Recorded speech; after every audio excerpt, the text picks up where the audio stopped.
Hello and welcome to another Wild Ginger Running live session. My name is Tim. I'm here in place of Claire again this week, and I'm going to be having a chat through with you guys on post-race recovery.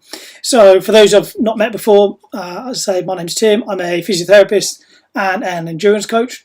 So I'm coming at from both the sort of physio side of things as well as the coaching side.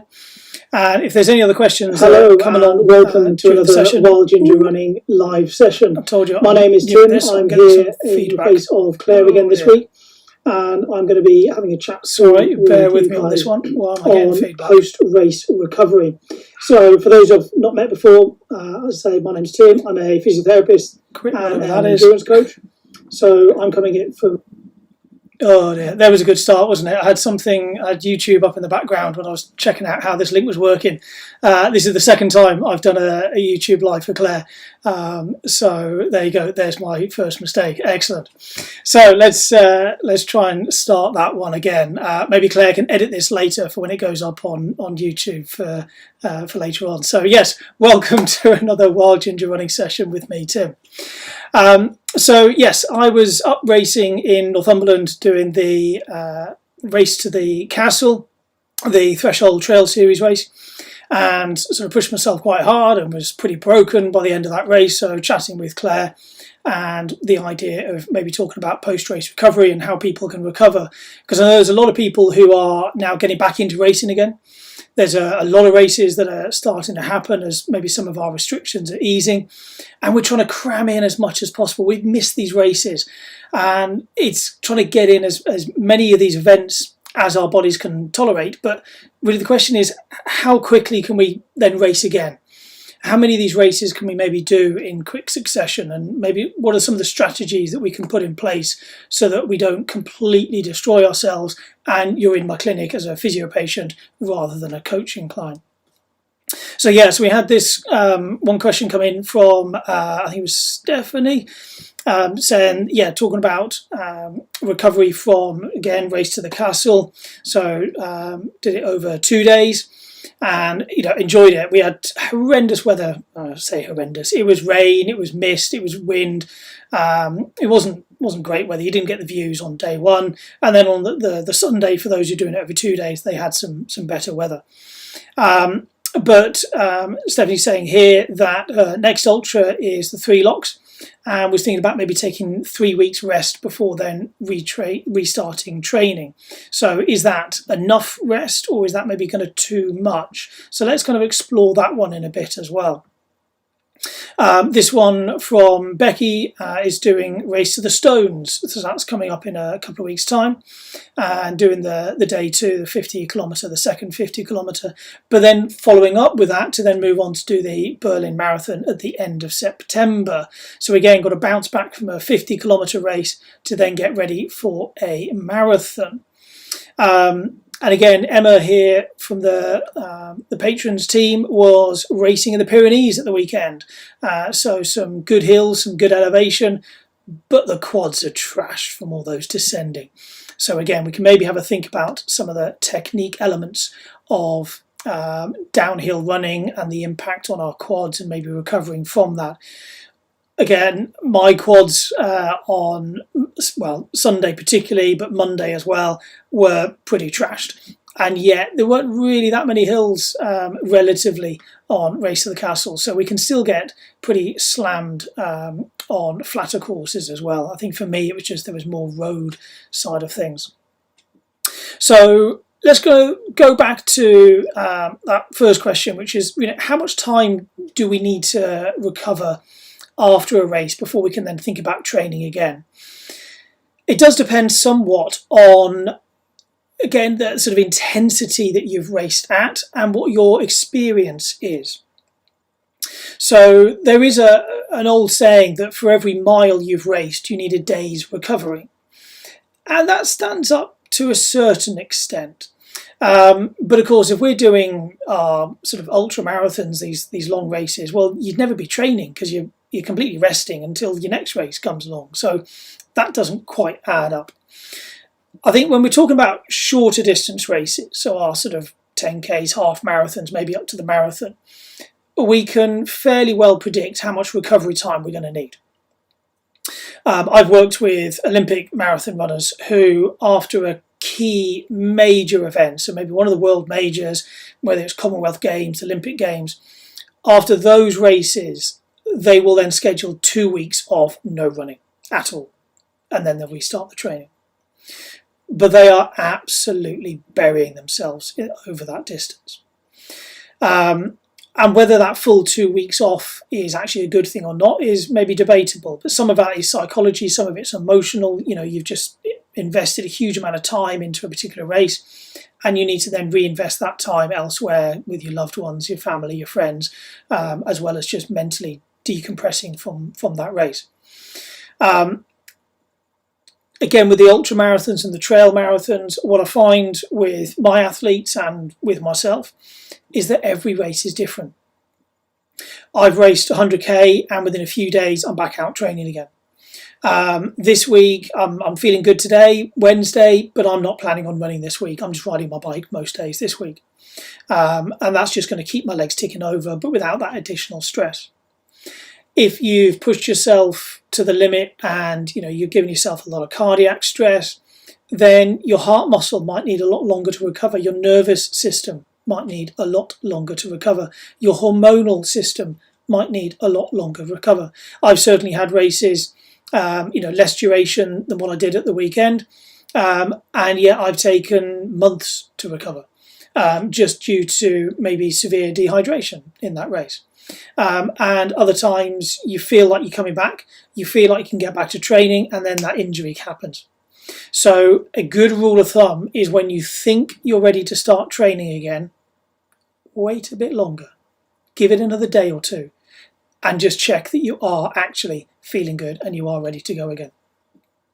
So that's a good rule of thumb. So whenever one of my athletes says to me, right, I'm feeling good after the race, I had a good few days off, or I've had a good week off, I'm ready to train again, I will generally make them wait just that little bit longer, just to be on the safe side. Because it is often that you're feeling good, you're full of adrenaline, you're still high from the race, and you're ready to push again. But actually, that's what will then tip you over the edge, and that's when we get ill, that's when we get injured. So, like I say, good rule of thumb, take it steady, give it a little bit longer. But if we go back to this idea here is, planning 3 weeks of rest. Well, what we've got to remember is rest is essentially detraining. So you've had a massive training stimulus from this race that you've done, whether it's 50k, 100k, whatever it's going to be. If you then don't do anything for 3 weeks, we're then losing fitness before we then restart training again. Now, we may need that. One of my guys, Tom Hollins, has just done a complete circuit of the Wainwrights. So a crazy distance, crazy amount of elevation. Was out there for just under 7 days. And needs a long time off. So we've given him a good 3 weeks of just basically don't do anything. That's a bit of a unique case. Whereas for most of us, it might be 1 or 2 weeks. So maybe the first week is just be active. You're not training. So for example, this week I am just sitting on the bike, I'm turning my legs over, I'm just watching YouTube, Netflix, whatever. I'm not training, I'm just going flat rides, no effort. Barely turning the pedals over, but just keeping moving, taking the dog for a walk, just keeping moving. And then the week after, it might be a case of you kind of go on feel. So you go out there, it might be an easy jog, and you just listen to your body. You don't pay attention to your heart rate. You don't try and run to pace. You just run on feel. Same as maybe going on the bike. You might sort of do a few little efforts, but it's purely on feel, and it's not structured training. And then the third week is maybe then you're back into more formal structured training. So that might be a way of doing it. So you've had that little bit of recovery that first week, you kind of maintenance transition phase, just doing something but not really training, and then we start to lift it back up again into a more formal training block after sort of 2 to 3 weeks. So rather than 3 weeks of nothing, I encourage you to keep active, do something, it might even be just go and have a round of golf, or just go for a nice walk, go and play tennis, go climbing, go and do something. Be active, but not training, and then slowly build back up from there. So that's the way I would sort of structure it from there.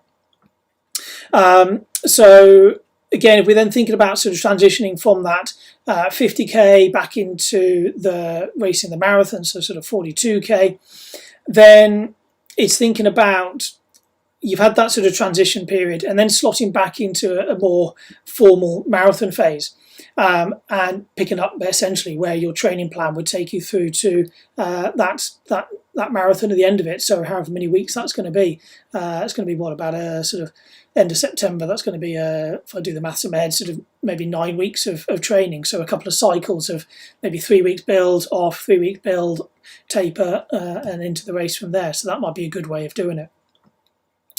And regarding the comment here about sort of minimising the damage to the quads, a lot of that does come down to actually descending technique.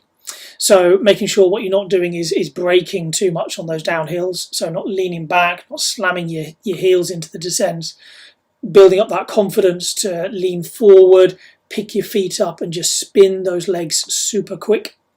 I put a video up on my personal YouTube channel on what I call dancing descents, which I think I may have actually picked up off the great Kilian Jornet, which is essentially learning how to move and control your body on some of those descents and building up your confidence so that you can run downhill a little bit faster and not be putting the brakes on all the time, that eccentric load and damaging your legs. Something which may help, and the evidence base for this is pretty limited, but it's things like compression gear. So using, if you do find that your quads get really battered, is those sort of really tight compression shorts or quad guards, or potentially your calf guards for your calves. They need to be tight though. So that potentially limits the vibration of those muscles and potentially limits some of the additional stress on those muscles. So that's something to maybe try. Like I say, the evidence base for it is pretty slim to non-existent, but there's a lot of empirical evidence, a lot of people who report that it helps. So it's one of those where, yeah, I had calf guards on my calves when I was racing this weekend, and my calves weren't really too bad. It was just my quads that were particularly sore. So yeah, something to consider there. That's but I think really from your descending point of view, it's the trying to work on your technique. So if we're going to move on then to the kind of initial recovery after your racing, or particularly your hard training session, what we've got to ask the question though is, why are you trying to minimise the stress of that race or that training session? What is that purpose of recovery? So, I've got a reasonable gap now between the race at the weekend to my next race, hopefully in September. So I was quite happy to be really sore and struggling to get down the stairs, because my body will absorb that training stress and stimulus and become stronger for it. All of these kind of recovery techniques that we can put into place will somewhat lessen the training stimulus. Now, if you've got races quite close together, then maybe, yes, we do want to limit that stress on the body, and accept we'll be limiting the training stimulus and the response we'll get from that. But there's some things that are the sort of the big rocks, the key things we want to get right. And one of the first things is really nailing your nutrition. This is a great little infographic by Jan Lubeur. If you don't follow him on social media, I would thoroughly encourage you to. He's brilliant at summarising recent research papers into infographic form. So have a look at a lot of the stuff there. And this is just one it's done the rounds a number of times. I think the reference is back in 2016 there. But think about what we actually drink to rehydrate after maybe a hard training session after a race. But things like, do you need complex recovery drinks, protein drinks, things like that? Or, as is proven here, milk is as good as, if not better than, all the processed stuff that you can get.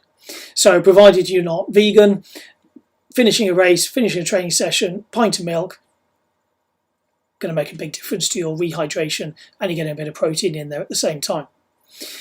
Then beyond that, we can start bringing in sort of other tools. But I think before that is just thinking about sleep. So it's making sure that you're getting enough sleep both into the race, but then afterwards you've got to make sure that you're giving yourself sufficient sleep. Sleep is when we do our fixing. Sleep is when our bodies repair themselves. So you've got to make sure you sort your life out for those days and maybe even sort of week after the race, that you can be getting those early nights. You can be getting some good sleep. That's when you're going to recover. Nutrition, just good quality nutrition. Get the protein on board, get the healthy fats on board, get that carbohydrate back on board. So you've got to be thinking about having some whether it is a rehydration or a protein drink fairly soon after the race. So yeah, as soon as I crossed that finish line, I got my bag out the tent, went into the sort of canteen tent, got the sort of burgers and chips and everything else that they were handing out, great. But then I also had a recovery shake ready waiting for me. So that was straight down my neck before then even went off and had a shower and got myself cleaned up. So it's getting that nutrition straight on board as soon as you finish that race. That's what's going to help start sorting you out. And then, yes, okay, there are then some additional tools. Let's see if this is going to work. There we go. So this is my friend Joe was filming me here. So we just finished doing the Abraham's Tea Round, or the George Fisher's Tea Round that is now known as up in the Lake District. Got back to the car and I grabbed my massage hammer and started working on my legs just to loosen it off there. And in fact, if I scroll back to the beginning of that, you can see I've got my recovery shake there as soon as I've got back to the car from finishing that. So it's having these things ready and prepared for your immediate post-training session or post-race recovery. And then, yeah, there are some other funky things you can add in. So I use the Compex electrical stimulators as well. And again, this week I've been sat on the sofa, chilling out, not training, but got the Compex on my legs, just giving it that extra little bit of a massage, just keeping things moving, keeping the blood flow moving, keeping the muscle tissues moving. So these things are some additional tools that you can bring in. Yes, I've got a relationship with Compex. There are other brands and other tools out there. So those are some of the things that we can bring into play. Now, the other thing is then monitoring how you're recovering. So I said about every race and every person is going to be different as to how they respond, and how do you know how well you are responding and when you are ready to start training again. So something else that I use myself and with my athletes is HRV, so heart rate variability. And this is a screenshot from my HRV reading from the day after the race. And surprise, surprise, thankfully it told me, take it easy today. My heart rate wasn't actually as raised as I was expecting it to be, but there was certainly an uptick in my heart rate variability, which is unsurprisingly showing that there is a sign of stress. So if I then sort of show you a kind of graph of where we're at now, on the right hand side of the screen as you're looking at it, I don't think it's mirrored to this screen, but you can see that my HRV is still above my normal limits, so I'm not ready to start training again. But just simply monitoring your morning waking heart rate will give you an indication about how recovered you are. If your heart rate is higher, it hasn't come back down to its normal baseline levels, then the chances are you're not recovered. Your body is still under stress. Take it steady. Take it easy. Take another rest day, whatever it needs to be. But as soon as that resting heart rate's come back down to your normal levels, or if you're using things like HRV for training and monitoring that heart rate variability, then again, that's going to give you more data, more information to help inform your decision making about when I'm ready to restart training again. So some other things that you can be thinking about is if you've got races in quite quick succession, and you've got to really maximise that recovery after a race, then yes, there are certainly a few things we can do. But as I said before, it's acknowledging that any of these things we're putting into place are going to maybe limit the training stimulus you're getting from that. But that recovery starts as soon as you're crossing that finish line. So as soon as you cross the line, you've got to start rehydrating. So it's getting your drink on board, maybe getting some salts and some sodiums back on board, getting your carbohydrate on board, and then start getting some protein on board, and really trying to do that as quickly as possible. Now, on this infographic I've got up here, the talk is that we have this sort of 15-minute window after the race. Now, there has actually been some research a little bit more recently. I possibly need to update this infographic, showing that actually it doesn't necessarily need to be that 15 minutes, but really as soon as possible is the idea. And then on your way to your accommodation is get out of your dirty clothing, out of your sweaty clothing, get into maybe some compression gear. So compression socks, there's all the inflatable boots that you can get now, the kind of pneumatic boots to, again, stop the pooling of that blood into your lower legs. If you're back at the hotel you're staying at, or back home, if you've got a race back home the next day, is getting those legs elevated.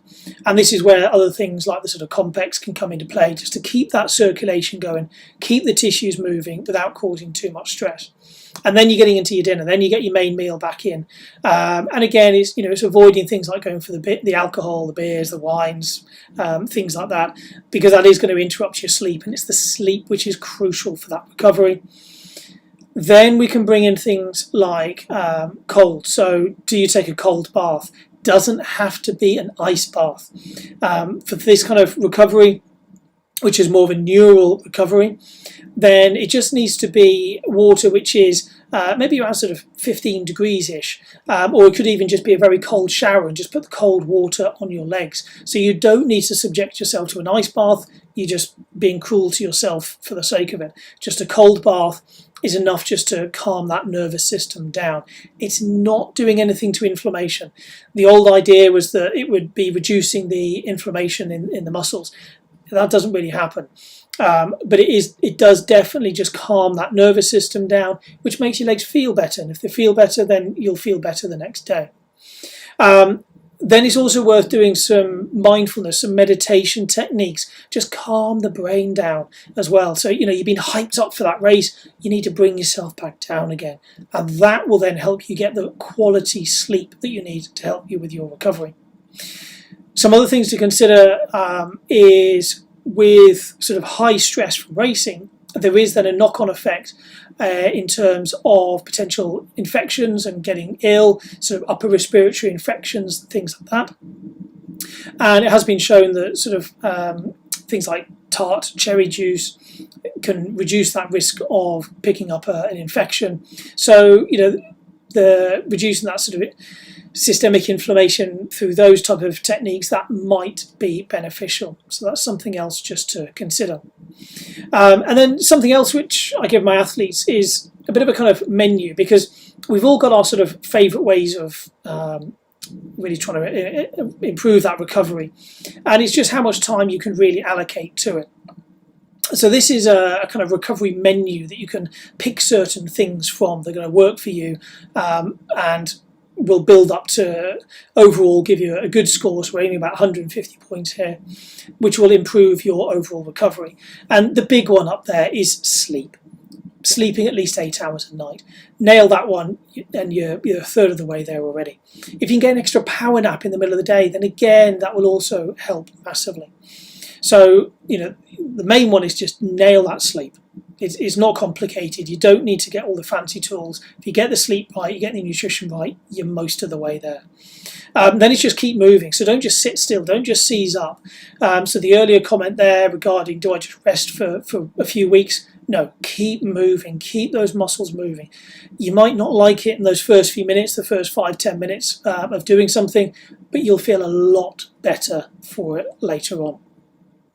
Then there's things like getting some massage, whether it's hands-on massage with a therapist, whether it's getting on a foam roller, or getting, where's mine out, the video I showed you before, or getting the massage guns on.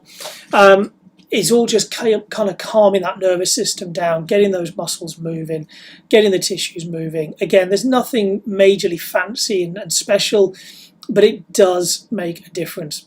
Research, you'll read research out there that's saying that massage doesn't do anything for recovery, but it makes people feel better. If they feel better, they move better, and if they move better, they're going to recover better. That's what it's all about. Stretching, again, it depends on your personal preference. If you like stretching, stretch. If you find that stretching doesn't work for you, then fine, don't stretch, do something different instead. And then again, as I mentioned at the bottom there, is the the nutrition, so making sure you get good nutrition on board, make sure you get the hydration on board, and then you're pretty much good to go. Okay, I see there's a few comments coming through on the YouTube itself. John Gardner, hi, I think you're a pretty regular, and Kelly Bennett, Benedetti, sorry. So Kelly's saying you just did your first, in fact, is there a way that I can stick this on? There we go. There we go. So I am still a newbie at this. Claire gave me a brief introduction on how this all works, but it was quite some time ago now. So Kelly said just on second 50k, took a week off and then did an easy run and had knee pain, never had before. Is that typical? So yeah, this kind of goes back to what I was saying earlier on, is that you can often feel really quite good. You think you're ready to go back to training. You're walking around and your body feels okay. Then you try and run and nah, not there. Which is where I think sort of maybe future reference is when you think you're ready to go for an easy run, wait another day. Or do just a very easy run, walk, a really short session. And then reevaluate, how do I now feel after that? So it may well be that your tissues were still not particularly happy with you, still loaded and sort of potentially overloaded and quite stressed. And then they were coping with walking around and that was okay. But the extra load of running was just that bit too much. So I wouldn't panic. I would just take it steady, let that pain settle. And if it doesn't settle, then maybe get in touch and we can try and help you out, or go and see a local physio that can help you out as well. But it's not uncommon, which is why I'm saying, it'd be really good just to get in that habit of when you feel like you're ready to train again, take an extra day. So I think John's got a question here. There we go. So advice on best care for sensitive Achilles tendon. So the main thing there is looking at your loading in terms of, you're running 35 miles a week, but how is that then built up over the course of the week? Are you just doing a massive chunk at the weekend and very little in the middle, so you've got more than 50% of your volume as your long run, or is it more evenly spread out? It's looking at what's the underlying strength and tissue capacity of your tendon. So are you doing enough strength training? I can't quite see from your profile picture, but if you're over the age of 20 or over the age of 30, then strength training needs to be a key part of your training plan. And that's about building up your maybe sort of doing isometrics, so very heavy isometrics, as well as doing isometric static contractions. So maybe that's on a leg press machine in the gym or under the squat rack, or if it's just at home, get a rucksack, fill it with bottles of water, fill it with books, fill it with bricks, whatever you need to do, on the bottom step of your stairs, and you just hold it. So you just go up and you just hold, taking that load. And then also doing some eccentrics as well, so just slowly up and down, and then building in even some plyometrics, so skipping, jumping, things like that. And Claire and I did a video way back in sort of early initial lockdown, I think it was, on skipping and bounding drills for runners. So have a look back on her YouTube channel for early on last summer. So that's the kind of first thing. Then it might be a case of looking at, your footwear. So are your shoes rubbing that Achilles at all? Is there anything else which is rubbing and irritating it? Have you got sufficient mobility in the foot and the ankle? Do you need to do some extra stretching or some mobility exercises? So there's lots of different things that need to sort of feed into it here. But that sort of care for a sensitive Achilles would be that you want to be making sure that you're doing sufficient strength training to give you that foundational support and capacity within your tissues to take the load of your running, and then looking at how you're spreading your training out over the course of the weeks, and how you're building that up, and are you giving yourself recovery periods in there as well. So hopefully that sort of answers your question there. Let's have a look. What else is coming through there? or you're 60. So yeah, a little bit more over the age of 20 and 30. So yeah, absolutely. Strength training needs to be a massive part of your overall training. And even if you're not a gym bunny, you're not sort of going to the gym on a regular basis, there's ways that we can build this into normal everyday life. It might just be that you get in the habit of, in the morning, you make your brew and you stand on one leg on tiptoes and you hold it steady. Same with when you're brushing your teeth. So up on tiptoes, brushing your teeth, and you hold it still. You do your isometrics that way. Or it might be, a lot. If you're maybe just taking a phone call, or you're just maybe surfing social media, or watching Claire's YouTube videos on your phone or your tablet. Do it on the bottom step of the stairs, toes on the stairs, and slowly up and down. And some of these videos on YouTube are really quite short, a few minutes at a time. If you're just doing a couple of minutes on each leg, it's done in 6 minutes. So maybe some of Claire's nice short videos, and you can just watch them whilst doing your heel raises. There was a paper actually came out, was it even this week or last week, which was comparing micro-dosing of strength training compared to our more traditional big blocks of strength training in the gym. And what they showed was actually that micro-dosing, just a few minutes here and there over the course of a day and over the course of the week, was just as effective as going and doing a full hour in the gym 3 times a week. So micro-dosing, that strength training, building it into everyday life is effective. It does build up. So it's worth doing. So that would be the way that I would build it in. Hopefully that answers your question there, John. Is there anything else coming through on the chat there? So that was John's question there on the Achilles, the knee pain. Kelly, is that sort of giving you some ideas on your knee pain? I would just really back off again, take it steady, maybe kind of switch it up, maybe just ride a bike, go for a swim, just keep moving, but let that knee just calm down.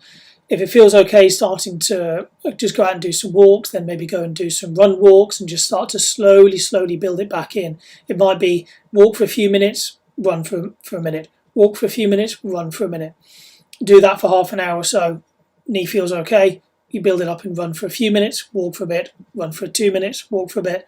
Next time 3, next time 4, 5, so on and so forth. You get the idea and just ease yourself back into it.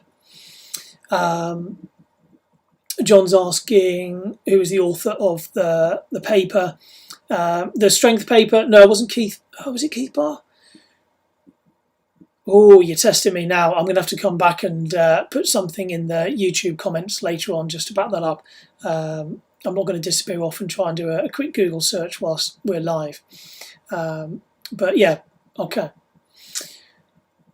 Any other questions coming through on YouTube there?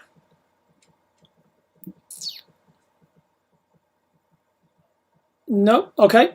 So hopefully that's just given you some ideas on your recovery after racing or after maybe particularly hard training sessions, and giving you an idea of where you can then start to transition back into a normal training session and back into maybe targeting another race again. So whether that race is in the very near future and you want to really minimize the damage from that race, or whether it's a bit further down the line and you're prepared to accept a little bit of soreness because you're going to get a training stimulus from that and you're going to get the benefit from that hard race or that very hard training session.